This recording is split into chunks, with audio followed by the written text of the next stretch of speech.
Hi friends, இன்றைக்கி நம்ம பார்க்க போகிறது கரை படத்தோட விமர்சனம். ஸோ இந்த படம் வந்து இது வரைக்கும் நம்ம பார்த்தா எல்லா படங்கள்லேருந்து கொஞ்சம் வித்தியாசமாக இருக்கும் அப்படின்னு நினச்சி இதுக்கு முன்னாடி போர்த்தொழில் எடுத்த டேரக்டரோட படம் தான். ஸோ இது அப்படின்னு நினச்சி போன இந்த படத்துக்கு எப்படி இருந்துச்சு அப்படின்னா, இந்த வேல்ஸ் ஃபிலிம் எடுத்திருக்காங்க. தனுஷ் இதில் நடிச்சிருக்கிறாரு. இது வந்து ராமநாதபுரம் ஏரியாவில் ஒரு கிராமத்தில் நடக்கிற மாதிரியான ஒரு கதை. பட் இந்த கதை வந்து பார்த்திங்கன்னா ஏற்கனவே நம்ம பார்த்த நிறைய கதைகளை ஒத்து போயிருக்கு. ஈராக் போர் நடக்கிறதுனால விவசாய பொருட்களுக்கு சரியாக விலைகள் கிடைக்கல அப்படின்னு நினச்சிட்டு அந்த பொருட்கள்லாம் தான் அழிக்கிறாங்க. அதனால் வந்து தனுஷ் வந்து வேறு தொழில் பண்ணணும் அப்படின்னு சொல்லிட்டு முடிவு பண்ணுறாரு. பட் அவருக்கு எதுவுமே தெரியல. ஒரு கட்டத்தில் வந்து பேங்க்கை போய் கொள்ளையடிக்கணும் அப்படின்னு பிளான் பண்ணுறாரு.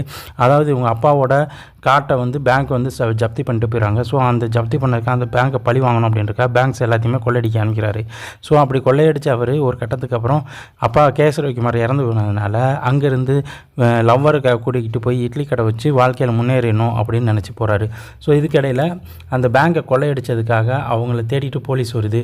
ஸோ இதனால் இந்த போலீஸ்கிட்ட தனுஷ் மாட்டினாரா இல்லை போலீஸ்லேருந்து தப்பிச்சாரா அப்படின்றதான் படத்தோட மீதி கதை.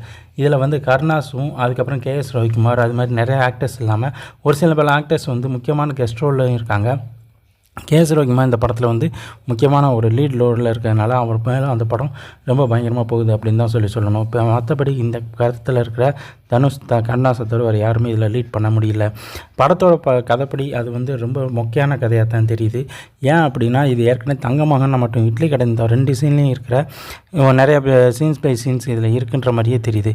நெக்ஸ்ட்டு சீன் என்ன அப்படின்னு நம்ம ட்ரை பண்ணி பார்க்கும்போது ஒரு சில இடத்துக்கு அப்புறம் வந்து இதுதான் கதை அப்படின்னு சொல்லி நம்ம எல்லாமே ஈஸியாக கண்டுபிடிச்சிட முடியுது.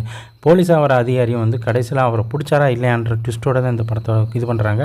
படத்தோடது ஆவரேஜ்னாலும் படத்தையும் பார்த்துக்கணும்னு நினச்சிங்க அப்படின்னா மொக்கையாக தான் இருக்குன்னு சொல்லி முழுமையாக சொல்லலாம். படம் வந்து ரொம்ப மொக்கை. மியூசிக்கும் அந்த அளவுக்கு வந்து பெருசாக இதில் ஒர்க் அவுட் ஆகலை அப்படின்றத இது பண்ணலாம். பேக்ரவுண்ட் மியூசிக் மட்டும்தான் ஒர்க் அவுட் ஆகிருக்கு.